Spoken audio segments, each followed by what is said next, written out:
we're going to get into the general UI layout of the game. Next, we'll get into the goal of the game, how you win, the flow and some of the components, and then finally we'll step through a quick little sample beginner game to kind of get things going. So in terms of the UI, pretty simple, standard registration form with your email, your password that you can set up, email authentication, and then log in when you're ready to go. I'll log in right now. When you log in, you're going to see a page like this. It's got your name at the top, your profile. You can click onto your little face image there. You're going to have a rating, scores, and most importantly, you can put an email reminder on or off, and this will send you an email when it's your turn. It can be very handy for playing asynchronously. That is when you're not playing at the same time. Other components of the UI, you can log back out, clicking this, learn about the game with the about, check out the player rankings, which is kind of fun. So we have an ELO system in here that we're developing out and working on. And so check that out. You play a single player game. It's a good way to learn the game if you just want to kind of play it. There isn't unfortunately, there's not an AI set up that you can play against. So you'll just play kind of hot seat with yourself. But it's a good way to learn some of the rules and the flow of the game if you want to kind of play through a game. And then finally, there's the multiplayer. So multiplayer, you can host a new game, set the number of players, the scenario, complexity level, and join. If you want to join games, you come down into the multiplayer game section. You click on this open button, and it'll load up the game, show the player seats, and then you just click join on the seat that is yours. Let's say jump into a game. These buttons are toggles on and off just to show which games are available. So pretty straightforward stuff. So let's get into it. So we'll jump into a single player game. And I'm going to load one from local memory here so that we can get some lines and stuff on the components on the board. We'll go through the map here in a second, but for now I'm going to hide the map so it's out of view. You can hide and unhide different pieces, different objects at the top right here. And most importantly, you have your rules. Okay, so if you're ever kind of lost and you don't know what to do, this is your go-to, right? Click on the rules, it'll load up the PDF of the rules, and they're long. There's a lot going on, but you can clarify anything in there. And the point of the game, so it's all about net worth, right? So the player with the highest net worth at the end of the game is the player who wins. So you can see in this game, net worth is calculated as cash minus your loans plus the value of your shares. So in this case, all players have no cash, no loans, but they do have different shares with different values, and that's what drives the different net scores. So that's the purpose of the game. It's pretty simple. Just get the highest net worth by the end of the game. So the flow of the game, you can always look in the top right here. You'll see this little question mark. If you click on that, it'll give you a little bit of the flow of where you are at in the flow. So right now we're on turn 2 in the operate actions subphase. So the main phase, and then within each phase, there's a number of little subphases. So right now we're in the operate action subphase of the operate phase. And there's a couple helper tables here that are also in the rules, but I just found that sometimes it's easier to show. Okay, and with that, the flow of the game is what we're currently in a beginner game. So it's very simple. You have turn 1, set up the game, and then there's kind of 3 operate turns, operate, and then the game is over. So a highly simplified game. It's cutting out a bunch of the complexity. That's really just to learn how the operate works, so that when you get into the full game, that becomes a lot more intuitive because it is kind of the foundation of the game. So none of this other stuff really matters in the beginner game, which is what we'll go through at the moment. So some of the other UI components you want to be aware of is you have this actions section is really where you take action. So this is how you tell the game to do things. You'll see them pop up there. You have a companies kind of display here. These are the different companies in the game. We've got 3 of them here. This is their share price. The target price, essentially where the share price will get pulled to after the operating round.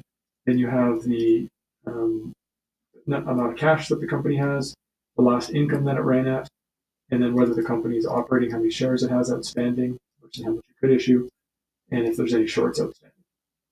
You'll see, I already mentioned the target is sort of the efficient price, if you will, and you can adjust away from that price, but the actual minimum price obviously is I think $5. And but this also shows you your minimum cash. So essentially, as a company has more income, they'll be able to take on more loans. So again, you go back to this question mark, you'll see this max debt table, and the amount of income that the company has, as it goes up, it'll be able to take more loans. And then there's the players. So this is your player cash amount, the shares that you hold. So president shares are the shares where you are the president of the company. President are these tags beside the company. You can see Pennsylvania. Its president is player two. Player two is the player who takes actions on behalf of Pennsylvania, and that's determined by whoever holds the most shares in the company. So you can see that player two holds 3 of these red shares. That's each of these circles with a plus represents a share.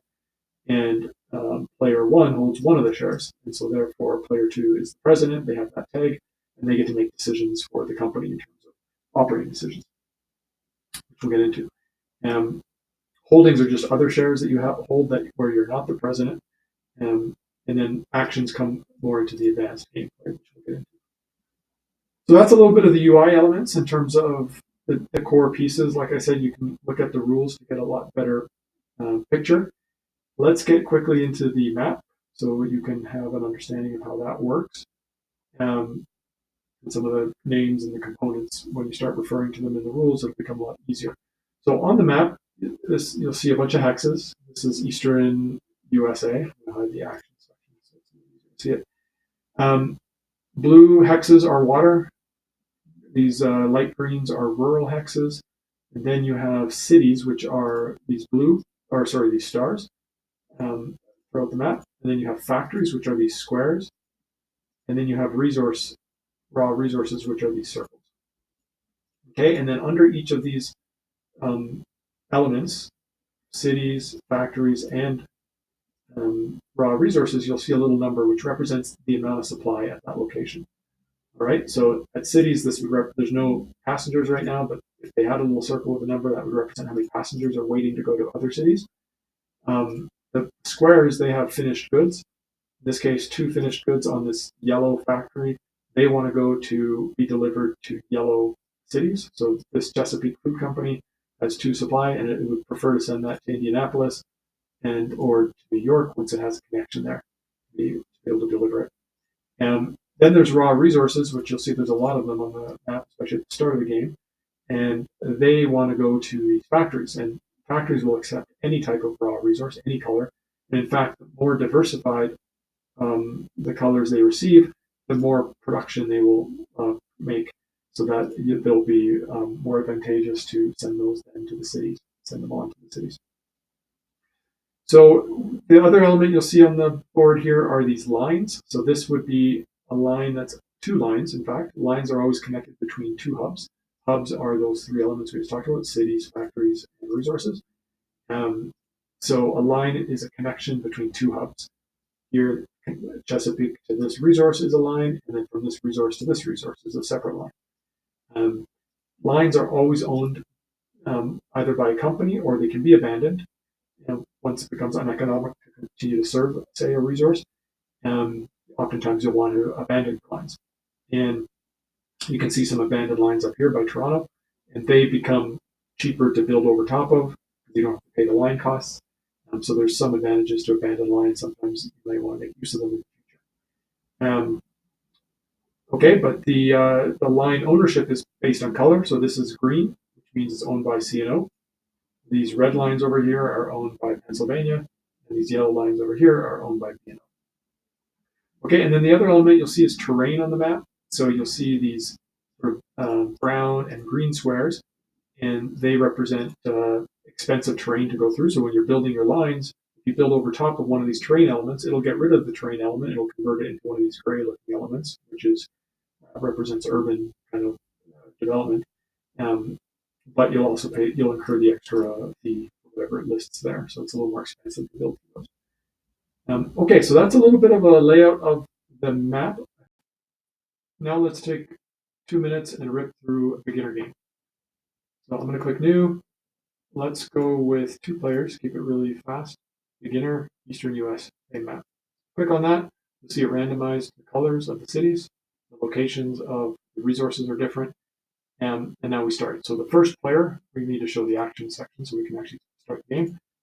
First player is going to take a factory HQ action. This starts at the beginning of the game during setup. It's really just to get the game started. Each player gets to take a president action, which is either placing a factory headquarter or city headquarter for a new company. A city headquarter essentially means your first connection is going to be on a city, whereas a factory HQ is one where you start from a factory. That's how factories get placed on the board. And remember, resources only go to factories, so that's really a good place to start 95% of the time. So I'm going to build a yellow factory. Let's build it for fun here. Hit confirm, and that first player has built a factory. Next, they're going to open a line. So that's creating one of those lines that you saw. Their starting hub has to be the factory because it's a factory HQ action, so I'm going to start there. And you'll see these little green things show me where I can build next. I'm going to click on this text, and then I'm going to click on this one. Hit confirm. It's going to show me the cost here. Encourage you to check out the rules for more details on how the costs work.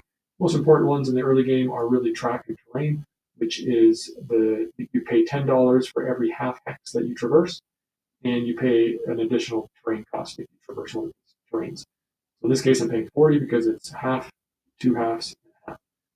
Hit confirm. That company paid $40, and now it has a new line. Next company goes, they're going to open up a factory HQ, and let's say they build it over here.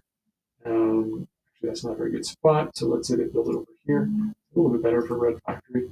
And they're going to connect to this resource. I'm not thinking too much about placement. I'm just wanting to show you.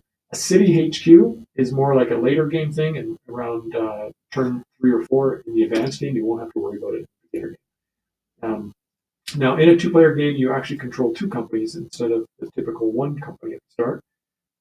So I'm just going to quickly lay down those. So here is the first player acting again, opening up the green line, so that's the CNO. And then the final company is this blue one, and let's just make a blue factory over here. Sure. And so we're going to build a line through this mountain inefficiently for $80, just to show that it's possible. Okay, so then we got some initial lines, and now the companies begin their turn. So we just finished the factory or the setup phase, and now we get into the operate phase. So each operate phase kind of repeats in a similar way, and then the game is over. So how does operate work? Well, the first step is typically you open a line, or if you have more than one line, you can abandon any line you want. You may want to abandon because you have to pay a maintenance fee for every line, which we'll get into in a second. So when you're opening line, it's exact same that we had before. This is the red company, but in this case, you have to expand from one of their 2 hubs. So we're going to expand from this hub, and we're going to come down to this other resource location here. Now, if I'm now ready to deliver my goods. So if I click this delivers button, you can actually see the goods animate to the factory. In this case, these 2 goods are running into this factory, and that's generating some production. Because I have 2 different types of goods, instead of getting 2, I get 3 production there. If these were both the same color, I would only get 2 production. So it gets more productive as you send more diverse types of goods to the factory, which is great.